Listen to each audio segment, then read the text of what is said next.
Cowboys and tight end Jake Ferguson have agreed to a 4-year, $52 million extension. That's according to NFL Network. His new deal includes $30 million in guaranteed money and will keep him in Dallas through the 2029 season.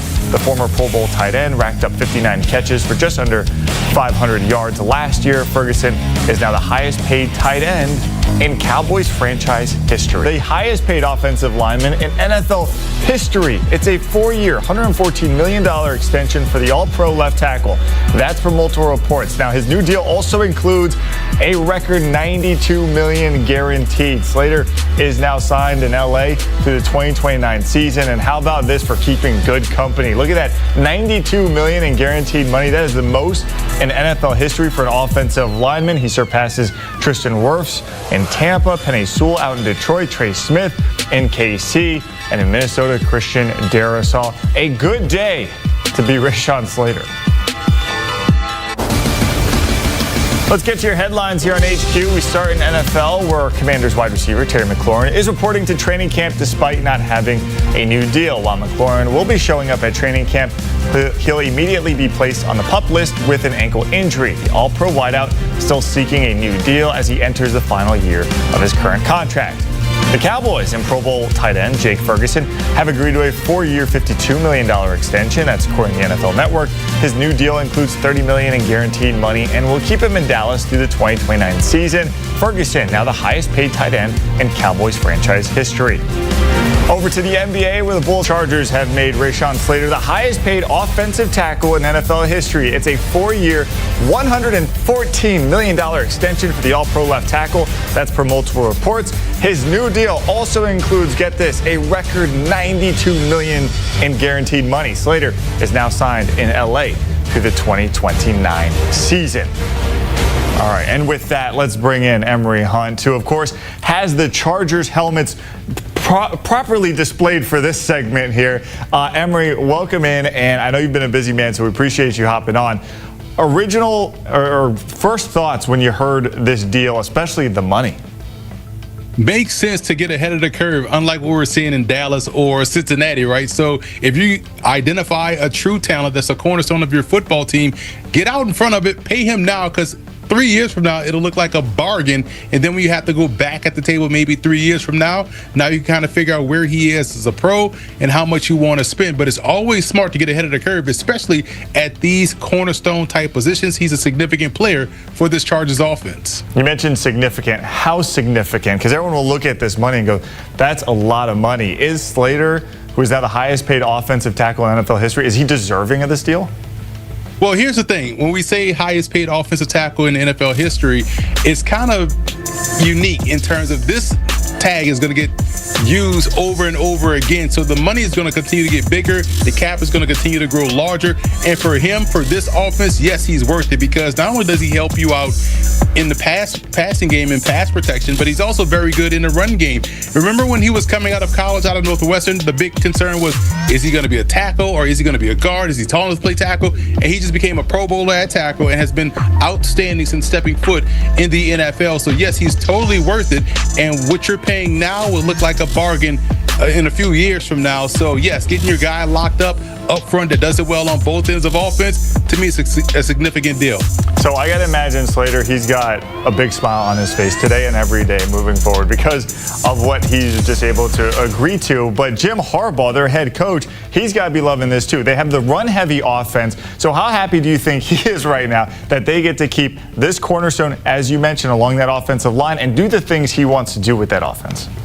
He and Justin Herbert are ecstatic right now for the passing game, and he and also those running backs are ecstatic as well, because when you think about having continuity up front, we always talk about continuity with the offensive line, secondary, maybe even some parts of the defensive front. But when you have the continuity of the 5 guys consistently playing well up front, especially locking down the best one of the bunch as you break in what you consider to be a future All-Pro and future Pro Bowler on the other side, and Joe Alt entering his second season, it makes life a lot easier for everybody. And this is the type of continuity you want to see. And it shows everyone in the locker room, hey, if I go out there and perform well, this organization will reward me, pay me, and keep me around for a long time. All right, the building blocks for that offensive line and that offense are there. in LA for sure. Emery Hunt, thank you so much for jumping in and breaking this down with us. Again, here is a look at the paydays that we've seen over the last few years for offensive linemen in terms of guaranteed money, and Slater now at the very top of that list, $92 million.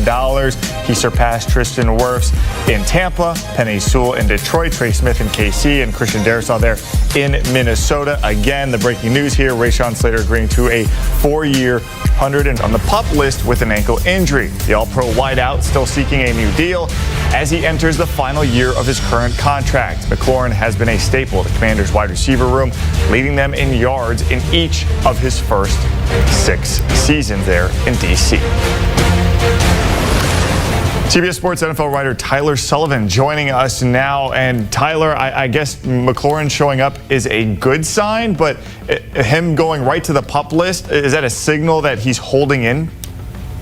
I would say so. And yes, of course, it's a positive sign to see your star wide receiver when you're in the midst of a contract dispute show up to the facility. But we kind of have to unpack this a little bit, right? Because there's a difference between showing up and putting the pads on and being ready to go as the regular Terry McLaurin. And then there's, as you indicated, the possibility of a hold-in. Now, what Terry McLaurin is doing by coming into the facility, he's avoiding fines, right? So when we talk about these hold-ins, the whole point of it is that you're basically still holding out, but you're just not getting fined. And up to this point, Terry McLaurin had already been fined around $200,000, $50,000 per day that you've been missing practice. So if you're looking at it from the financial perspective, this makes sense to show up to the facility. And they said today on Sunday that he is still dealing with that ankle injury that he dealt with at the end of last season. Could that just be part of the hold-in? We'll have to see how all of this develops. But at the very least, if you want to look at this optimistically, it's encouraging that the wide receiver is in the building. He is at least in front of the front office when we're talking about possibly locking him in for the foreseeable future with a new contract. So the fact that he is at the team facility, even though it's on the PUP list, even though it's probably a hold-in, at least you can look at that with a bit of encouragement, a bit of optimism. Tyler, we've seen some huge paydays for wide receivers across the NFL these last couple of years. Does Terry deserve to be amongst those highest paid in the league, near a guy like Jamar Chase, Justin Jefferson, or CeeDee Lamb?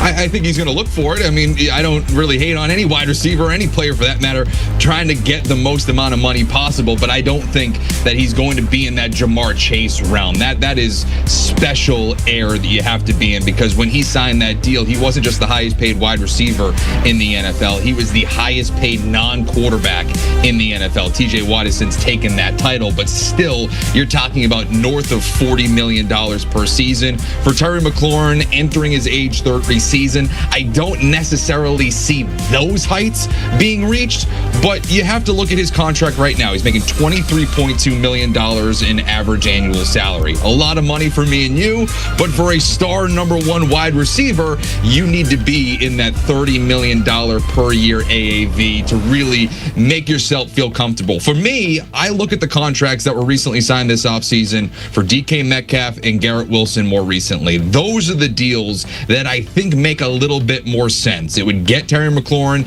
into that top 5 discussion in terms of highest paid wide receivers in the NFL. It's around $33 million in AAV, so almost a $10 million increase of what he was making per season. That to me feels like the sweet spot when we get this all said and done. All right, so he's in the building, but do you see this situation continuing into the regular season, or do you think Washington and Terry get a deal done before week 1 kicks off?